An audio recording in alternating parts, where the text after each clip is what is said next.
പുതിയ വീഡിയോയിലേക്ക് എല്ലാവർക്കും സ്വാഗതം. ഇന്നിപ്പോൾ ഞാൻ ഉണ്ടാക്കാൻ പോകുന്നത് ഒരു എണ്ണ കത്രിക്കയാണ് കേട്ടോ. ഇത് കത്രിക്ക, വീട്ടിൻ്റെ വഴുതനങ്ങ, ഇത് എത്രയും ചെറുത് കിട്ടണോ അതുകൊണ്ട് ഉണ്ടാക്കണം. അപ്പം അത് ഞാൻ എല്ലാം മുറിച്ച് ഞാൻ വെച്ചതാണ്. പക്ഷെ ഒന്ന് ഞാൻ മുറിക്കാതെ നിങ്ങൾക്ക് കാണിക്കാൻ വേണ്ടി വെച്ചിട്ടുണ്ട്. ഇതെങ്ങനെയാണ് മുറിക്കേണ്ടത്. ഇതൊക്കെ മഞ്ഞൾ വെള്ളത്തിലൊക്കെ ഇട്ട് കഴുകി തുടച്ചു വെച്ചതാണ്. വെള്ളം ഉണ്ടാവാൻ പാടില്ല. ഇതിങ്ങനെ മുറിക്കണം. പ്ലസ് എന്നുള്ള മാതിരി ഇത് മുറിക്കുക. ബാക്കിയൊക്കെ മുറിച്ചതാണ് ഞാൻ. ഇനി അത് ആദ്യം ഇത് എണ്ണയിലൊന്ന് വഴറ്റിയെടുക്കണം. ഇത് ഒരിക്കലെങ്കിലും നിങ്ങൾ ഉണ്ടാക്കി നോക്കണം. ഭയങ്കര ടേസ്റ്റാണ് കേട്ടോ. ഞങ്ങളിവിടെ ഉണ്ടാക്കുന്നതാണ്. അപ്പോൾ ഇത് നല്ലെണ്ണ ഉപയോഗിക്കാനും പാടുള്ളൂ. ഞാൻ കുറച്ച് നല്ലെണ്ണ ഒഴിക്കുകയാണ്. കുറച്ച് ഏറെ നല്ലെണ്ണ വേണം ഇതിന്.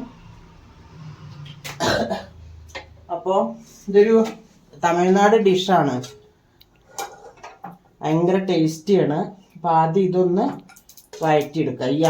ഒരു 5 വഴുതനങ്ങയാണ് ഞാൻ ചെറുതായിട്ട് എടുത്തിരിക്കുന്നത്. ഇതൊരു 5-8 മിനിറ്റോടെ വഴന്ന് വരുള്ളൂ. അപ്പോഴേക്ക് ഞാൻ കാണിച്ചു തരാം ബാക്കിയുള്ളത്. ഇതൊക്കെ അരയ്ക്കാനുള്ളതാണ്. ഒരു സവാള, ഒരു തക്കാളി, കുറച്ച് അണ്ടിപ്പരിപ്പ്, കുറച്ച് പീനട്ട്, പച്ചമുളക്, ഇഞ്ചി, വെളുത്തുള്ളിയൊക്കെ ഓരോ പീസിലുണ്ട്. ഇതെല്ലാം കൂടി ഒന്ന് കുറച്ച് തേങ്ങ ചിരകിയത് ഒക്കെ കൂടി വാട്ടിയെടുക്കണം. ആദ്യം ഇതൊന്ന് വാട്ടി വരട്ടെ കേട്ടോ. എണ്ണയിൽ കിടന്നതിനൊക്കെ വഴന്ന് വന്നിട്ടുണ്ട്. ഞാൻ ഈ പാത്രത്തിലേക്ക് മാറ്റിയാണ്. ഒരു 5-6 മിനിറ്റോളം ഞാൻ അത് എണ്ണയിലിട്ടിട്ട് വഴറ്റിയെടുത്തതാണ് കേട്ടോ.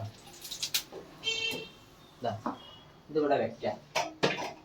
ഇനി ഇതേ എണ്ണയിലേക്ക് തന്നെ നമുക്ക് ഇതെല്ലാം ഇടാം. ആദ്യം സവാള ഇടാം.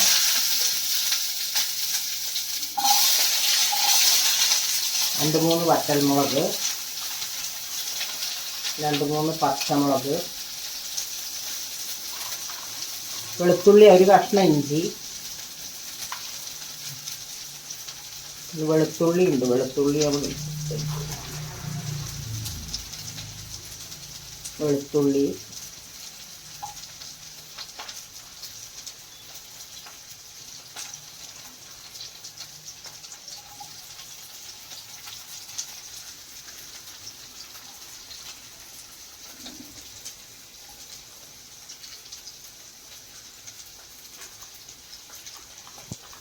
എല്ലാം ഇന്ന് പെറുക്കിയിടട്ടോ. ഇതൊന്ന് വാടിയ ശേഷം ബാക്കിയിടാം. നല്ലോണം ചുവപ്പ് കളറൊന്നും ആവണ്ട. ഒന്ന് സോഫ്റ്റ് ആയാൽ മതി സവാളയൊക്കെ. പീനട്ട്, നിലക്കടല, തക്കാളി എല്ലാം അതിലേക്ക് ഇട്ടിട്ടുണ്ട്. ഇനി ഇതിക്ക് കുറച്ച് മഞ്ഞൾപ്പൊടി, മുളക് പൊടി ഇടണം. മുളകയിലിട്ടുണ്ട്. മുളക് പൊടി വേണമെന്നില്ല. കുറച്ച് മഞ്ഞൾപ്പൊടി, ഒരു 1/2 സ്പൂൺ മഞ്ഞൾപ്പൊടി ഇട്ടിട്ടുണ്ട്. പിന്നെ ഒരു സ്പൂണ് മല്ലിപ്പൊടി.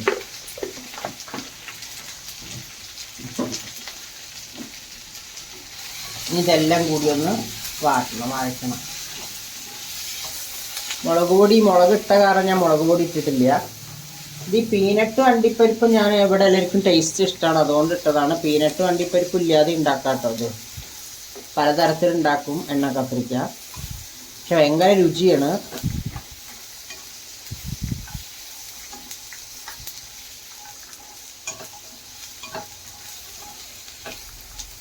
കുറച്ച് ലേശം 2 ടേബിൾ സ്പൂൺ തേങ്ങ ചിരകിയതും കൂടി ഇടുന്നുണ്ട്. എന്നിട്ട് അത് ഒന്നും കൂടി വാട്ടണം. എന്നിട്ട് ഇതൊക്കെ ഒന്ന് തണുത്തിട്ട് വേണം അരച്ചെടുക്കാൻ. കംപ്ലീറ്റ് ഒന്നിച്ച് അരച്ചെടുക്കാനുള്ളതാണ് കേട്ടോ.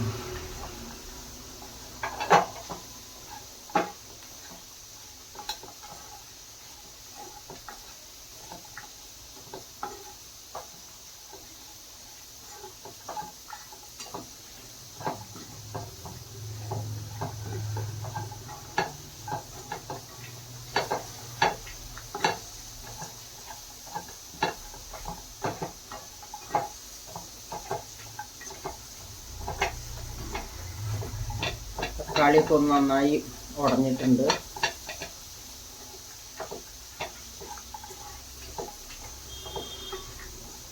ഇത്രയും മതി. തേങ്ങ ചിരകിയത് ചുവപ്പ് കളറൊന്നും ആവണ്ട. ഒന്ന് വെറുതെ ഒന്ന് മൂത്താൽ മതി ചെറുതായിട്ട്. ഇനി ഇത് തണുത്തിട്ട് അരച്ചെടുക്കണം. എന്നാൽ അത് തണുക്കട്ടെ. ഇതിൽ കുറച്ച് ഓയിൽ ഒഴിക്കുന്നുണ്ട്. നല്ലെണ്ണയാണ് കേട്ടോ. നല്ലെണ്ണയിൽ വേണം ഇത് ചെയ്യാൻ. അത് അരച്ചു കൊടുത്തിട്ടുണ്ട്. ഇതാണ് നല്ല മയത്തിലായി അരച്ചെടുക്കണം. അതെല്ലാം കൂടി അരച്ച് കൊടുക്കണം. ഇനി നമുക്കിതിലേക്ക് കുറച്ച് ചൂടാവട്ടെ. കുറച്ച് കടുക് ഇടണം. ചൂടായിട്ട് കടുക് ഇട്ടിട്ടുണ്ട് കേട്ടോ. കടുകൊന്ന് പൊട്ടുമ്പോൾ ലേശം ഉലുവ ഇടണം.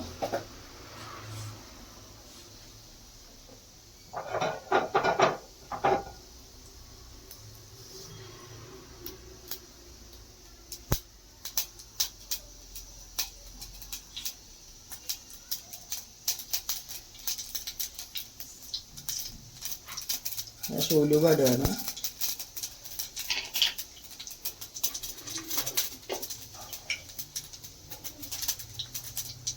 പച്ചമുളക് 2-3 പൊട്ടിച്ചിടുന്നുണ്ട്.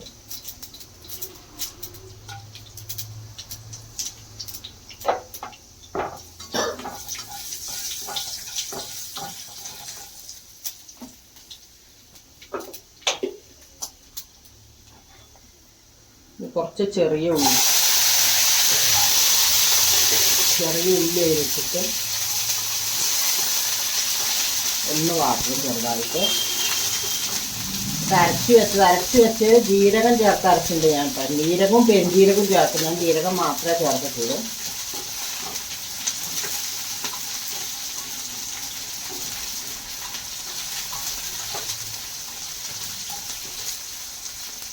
ഇനി നമുക്ക് ഈ അരച്ചത് ഇതിലേക്ക് ഇടാം.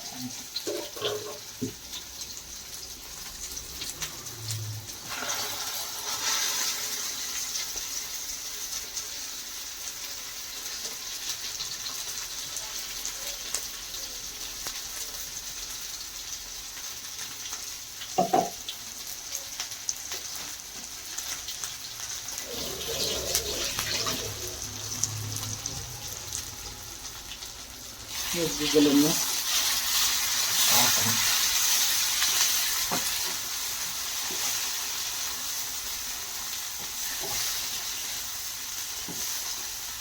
ഒരു 5-8 മിനിറ്റോളം ഇതിങ്ങനെ ഇതിൽ എണ്ണയൊക്കെ തെളിഞ്ഞ് വരണം കേട്ടോ. ഇത് മൂടി വെക്കാൻ പോവുകയാണ്. 5-8 മിനിറ്റ് അങ്ങനെ കിടന്ന് വേവണം.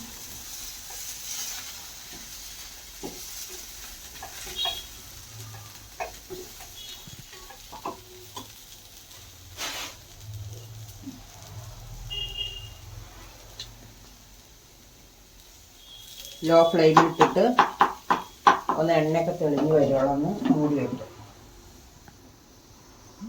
6 മിനിറ്റ് ഇതിൽ എണ്ണയിൽ വാടിയതാണ്. ഇനി നമുക്കിതിലേക്ക് കുറച്ച് പുളി പിഴിഞ്ഞ് വെച്ചിട്ടുണ്ട്. അതൊഴിക്കാം. പുളി എത്രയാണോ നമുക്ക് വേണ്ടത് അതൊഴിക്കുക കേട്ടോ. ഇവിടെ പുളിയെല്ലാം വേണ്ട കാരണം കുറച്ച് പുളി എടുത്തിട്ടുണ്ട്. നല്ല ടേസ്റ്റിയാണ് പുളിയും കൂടി ആകുമ്പോൾ. പിന്നെ അതുപോലെ എത്ര വെള്ളമാണോ വേണ്ടത്, കുറേ ഗ്രേവി ഇല്ലെങ്കിലും ഒരു ആവശ്യത്തിന് വെള്ളം ഒഴിച്ചിട്ട് ഇതൊന്നും കൂടി തിളയ്ക്കണം. കുറച്ച് വെള്ളം ഞാൻ ഒഴിക്കാൻ പോവുകയാണ്. തുറന്ന് നോക്കി എണ്ണയൊക്കെ തെളിഞ്ഞു വന്നിട്ടുണ്ട്. നമ്മുടെ എണ്ണക്കത്രിക്ക ഇവിടെ റെഡി ആയിട്ടുണ്ട്. ഭയങ്കര ടേസ്റ്റാണ് കേട്ടോ. ഇത് വെറുതെ പറയണല്ല. അപ്പോൾ സ്റ്റവ് ഓഫ് ചെയ്യാണ്. കുറച്ച് വെള്ളം ഒഴിച്ചിട്ടുണ്ട്. ഉപ്പിട്ടിട്ടില്ല, ഞാൻ ഉപ്പിടാൻ പോവാണ് കേട്ടോ. ഇനി ഇതൊന്നും കൂടി നന്നായി തിളച്ച് വേവണം. ഞാൻ 5 കത്രിക്കയാണ് എടുത്തിരിക്കുന്നത്. ഒരു 1/4 സ്പൂണ് ഉപ്പിട്ടിട്ടുണ്ട്.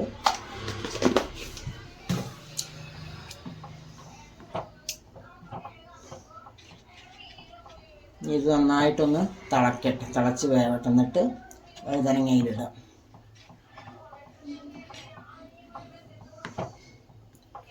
ഒന്ന് തിളക്കട്ടെ. തിളച്ച് തിളയ്ക്കണമെന്നൊന്നുമില്ല. അതിന് വഴുതനങ്ങ ഇട്ടേക്കാം. എന്നിട്ട് ഒന്നിച്ച് കിടന്ന് വെന്തോളും. വഴുതനങ്ങ അതിലിടുകയാണ്. എനിക്ക് എത്ര വഴുതന വേണം, ഇവിടെ കുറച്ച് മതി. അത് കാരണമാണ് 4-5 എണ്ണ ഞാൻ എടുത്തിട്ടുള്ളൂ. അതിൻ്റെ ഉള്ളിലേക്ക് മസാലയൊക്കെ ഒന്ന് പിടിക്കണം. ഇനി വേവട്ടെ. അടച്ചു വയ്ക്കാൻ പോവുകയാണ്. ഒരു 5 മിനിറ്റോളം. അപ്പോൾ എണ്ണക്കത്രയ്ക്ക് ഇവിടെ റെഡി ആയിട്ടുണ്ട്. വളരെ ടേസ്റ്റിയാണ്. ഞാൻ എല്ലായ്പ്പോഴും നിങ്ങളോടൊന്നും പറയാറില്ല ഇത് ട്രൈ ചെയ്ത് നോക്കണം ഞാൻ ഉണ്ടാക്കുന്ന ഡിഷ്. പക്ഷെ ഇത് ഞാൻ പറയുകയാണ്, എല്ലാവരും ട്രൈ ചെയ്ത് നോക്കണം. അത്ര ടേസ്റ്റുള്ള സാധനമാണ് എണ്ണ കത്രിക്ക. തമിഴ്നാടിന്റെ രുചി ആയാലും നമുക്കൊക്കെ ഇഷ്ടപ്പെടും. ചെറിയ വഴുതനങ്ങ കിട്ടണമെന്ന് മാത്രം. അപ്പൊ എല്ലാവരും ഇഷ്ടമായാൽ ലൈക്ക് ചെയ്യുക, ഷെയർ ചെയ്യുക, സബ്സ്ക്രൈബ് ചെയ്യുക. ഇനി പുതിയൊരു വീഡിയോ ആയിട്ട് ഉടനെ കാണാം. Okay, by.